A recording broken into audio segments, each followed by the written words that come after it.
Welcome everybody, good morning. Who has the first question for Garbine? Garbine, nice to see you again. You come to Wimbledon as defending champion. What does that mean to you? Really just good memories. I'm here to try to win another Wimbledon, not really to defend the title. I think it's just a new year, it's a new field. So that's it, I think just good memories.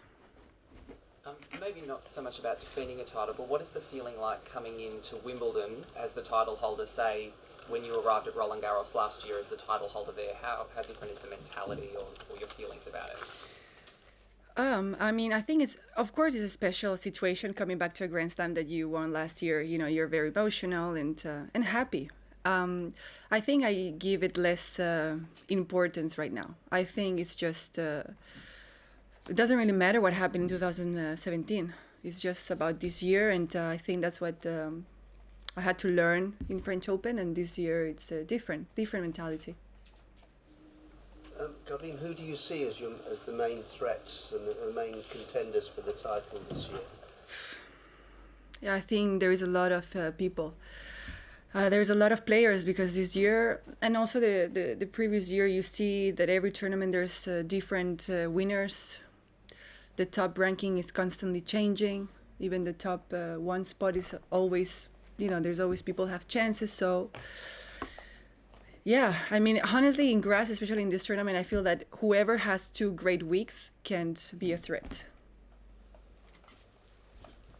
Obviously, there isn't much chance to play a lot on grass coming into Wimbledon. How do you feel your game is on the surface at the moment entering this tournament?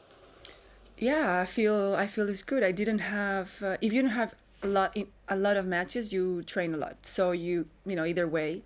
So I've been training hard. I've been a lot of days already in Wimbledon, and getting ready. How different does it feel as a contender, as just a player generally, having Serena back in these Grand Slam tournaments? Does it change your mood of the mood of the locker room at all, or does it have no effect on you whatsoever? No, no. I think she's one of the greatest. It's good to have her in the draw. You always want to face the best opponents, but I don't think there's something different. She's back and it's good. When we get to Wimbledon, people talk about the traditions here, one of which is wearing all whites.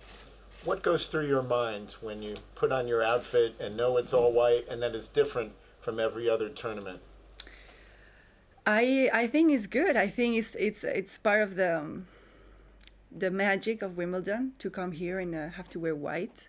And I try also to practice in white. Like during 3 weeks, you always try to, follow the tradition and be respectful. I think it's just, it's very nice. I also like a lot white, so I'm happy to wear it.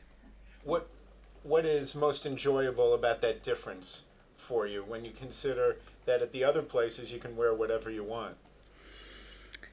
I think just the white is a detail. I think there's a lot of things when you come here that you feel is special. Of course, you wear white, you see every detail, every flower is perfect. You don't see a flower that is ugly. Everything is taken care of. And I think it's just every little detail, especially now that I am a member, that I'm trying to discover what it means. So it's awesome. It's awesome. This is the 10th anniversary of the classic 2008 final between Federer and Nadal, where Rafa finally broke through. What do you remember most about that match? I remember that it was very dark, very dark when they finished. I think it was limit. And I remember because the court was it was no grass anymore. And Rafa winning, and he was in the floor and all the flashes, but because it was dark, you could see all the flashes. And very emotional. I think he deserved it that day. I remember that. It was one of the matches that I remember about Wimbledon the most. You've had your best results on grass and clay. They're supposed to be completely different. Well, why do you think that your best results have come on these? Is it that you like the natural earthy ground, or? I think it's just because it's different. I feel in hardcore is it's flat. It's like this. Everybody plays good. There's nothing different, and the fact that the change of surface allows you to gain little details here and there and add things to your game, and I find it good for my style of game. And when you go to hardcore, I feel it's very equal. I think everybody plays good, so that's it. Just back to that match between Roger and Rafa in 2008. I guess it had been a while since a Spaniard, a man or woman, had won at Wimbledon. So what do you think it meant for Spain and just other Spaniards who probably were reminded that the country can do well in this? I did feel the difference winning French Open and Wimbledon. I think it was just French Open is just like, I remember when I won the tournament, it was like normal. You know, it was okay. If Rafa didn't win it, you know, somebody won it. You know, that was a little bit like that. But I felt like Wimbledon was very special because it's harder for people's perception, like especially in Spain. If we're talking about Spain, it's more special. They don't get a lot of winners as in French Open, and worldwide, I think, you know, everywhere you go, you're like, you know, Wimbledon, and they're like, yeah, you know, so it's more well known than maybe other tournaments. I mean, do you feel under pressure coming into the tournament as the holder? Do you feel under any more pressure? And if you do, how do you deal with that? I feel always under pressure in every tournament. Of course, here it adds some extra, of course. And how do you deal with that? You just try to do your thing. You try not to give so many importance about what if or what's gonna happen. You just train and get ready, and this is something that you just start to eliminate thoughts in your mind, especially toxic thoughts, and you control a little bit more the situation, and that's it. I mean, further to that question about clay and grass and the differences, you're quite aggressive on all surfaces, so I was wondering what you do specifically when you come onto a grass court, however subtle, to your game and tactically when you're on grass, say, compared to somewhere else. Well, sometimes in grass you feel you do what you can, you know, because it's very fast, it's unpredictable. But of course, I think having good ground strokes and not fearing the net, it's key part of playing on grass. Every player has a different routine before the match. What are the different components, different aspects of your routine, what you do all the way up until the match, whether it's music, a snack, what you keep in your bag? What are the different elements of that? I don't have a very maniatic routine. You know, I have to do this and this. I can be just with my team talking about whatever. Getting ready with my physio. I can listen to some music. But yeah, nothing specifically that I do constantly. Just probably chat with my team a lot. You mentioned music. Is it a specific thing that you repeat, or is it different all the time?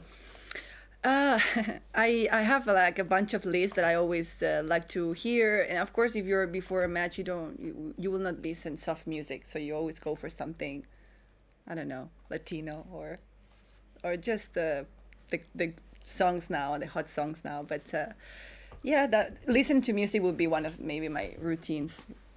Is there a snack or something else that you eat in the moments before a match? No, just food, normal food for the match to be with energy and stuff. Nothing specifically.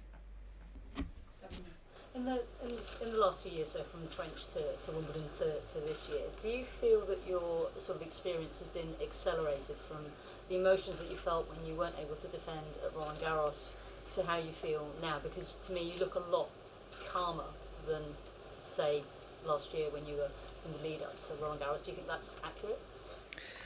Yeah, I think my life goes very fast. I think it seems not long ago, but it is a long time for us, for the athletes, with all these emotions that we go through every tournament. So I do feel like I'm having another perspective. I think that's the word, really, a perspective. You know, you try to Give it less importance. Especially, I know it sounds boring to say, but having been in that position and learning and experience stuff makes you say, okay, this is not going to help me. Maybe this is going to help me, and just that.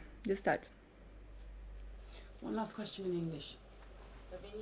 Obviously, Serena being seated here doesn't just affect her; it also affects the other seeds because that means you can't face her in the first round. So I guess what was your reaction and opinion on her getting seeded? And in a way, does it perhaps give a little bit of relief to the other seeds that they wouldn't get her in the open round? I mean, it's a tournament decision. I feel like whatever, if they seated her, they're gonna be critics. If they seated her, if they don't, they're gonna be critics. If they put here, every scenario is gonna be something.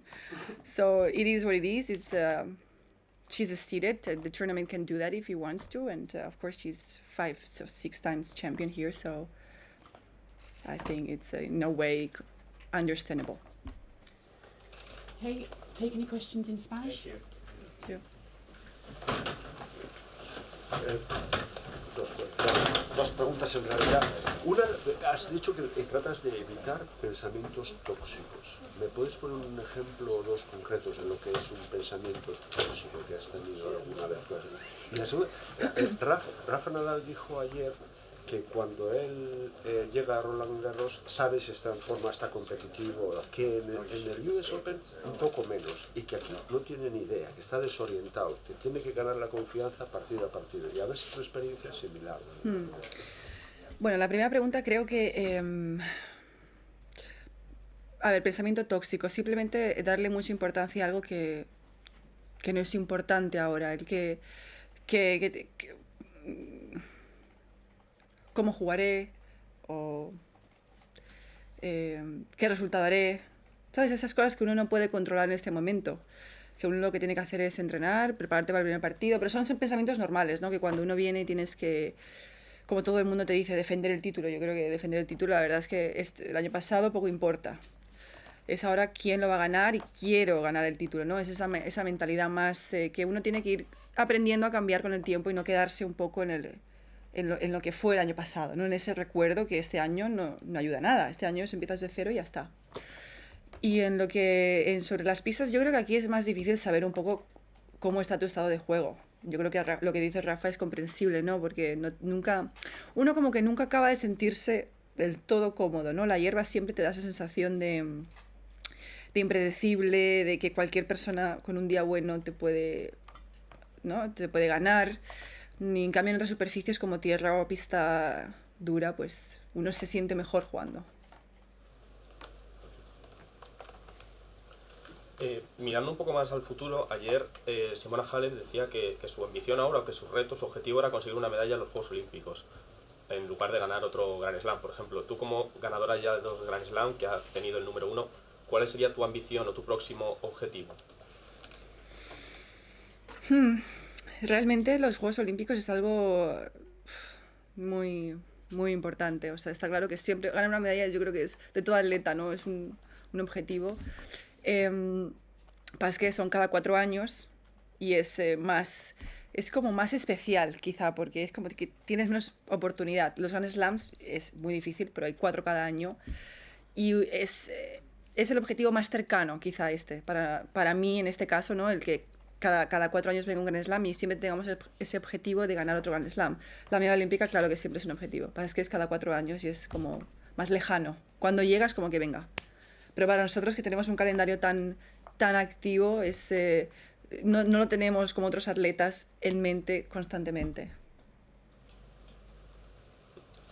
Y también, en ese sentido, decías que Wimbledon es quizá poco menos conocido para el público español, porque lo que ganamos habitualmente es Roland Garros. Sí. Entonces, ¿crees que esta puede ser una piedra angular para que también Wimbledon empiece a ser más conocido, o más chicos, por ejemplo, empiecen y chicas a querer ganar Wimbledon? Realmente no creo que sea menos conocido, sino que es menos familiar, ¿no? Yo creo que la gente... El nombre de Wimbledon yo creo que casi todo el mundo conoce, ¿no? Pero es simplemente como ese torneo de hierba, ¿no? Que es más inaccesible que quizá pues, Roland Garros. Pero creo que mientras más se sepa y más jugadores de casa ganen, más hace que la siguiente generación sea más familiarizado con eso. Yo crecí pensando en Roland Garros porque tanto español ganando Roland Garros era como el torneo. Pero si eso pasase en Wimbledon, pues sería diferente. One last question. Ya. ¿Sigues el fútbol? ¿Te gusta el fútbol? Sigo. ¿Qué Sigo. jugadores te gustan? ¿Qué jugadores me gustan? A ver. Equipos, el Barça, me imagino. Es que jugadores, sigo equipos, sigo los equipos que siempre ganan, claro, lo que te iba a decir, porque no, a ver, lo malo es que siempre estoy viajando y nunca encuentro, por ejemplo, hoy sé que juegan a las 3, que lo va de aquí, que lo voy a poder ver, porque no entreno por la tarde, pero es como si entreno, bueno, lo veo, entonces siempre ando como, bueno, ¿cómo han quedado? Entonces siempre voy como un poco atrasada, ¿no? Pero sí que lo intento seguir ahora, además el Mundial es la competición más importante y sinceramente me cuesta seguirlo. Sigo los resultados, veo quién ha ganado la liga, quién gana tal, quién no esto, pero me pierdo entre mi calendario, el suyo, el viaje, tal. O sea que no nos da ni un jugador ni un equipo por la gestión No, de las yo no me relaciones mojo. públicas. Yo no me mojo. De que no te reprochen. Que No, eres nada, del nada. Madrid o del Yo Barça. siempre suelo decir, cuando estoy en Barcelona soy del Barça, cuando estoy en Madrid soy del Madrid, así como que... No. Va, entenderme un poquito, va. Okay. Thank you very much.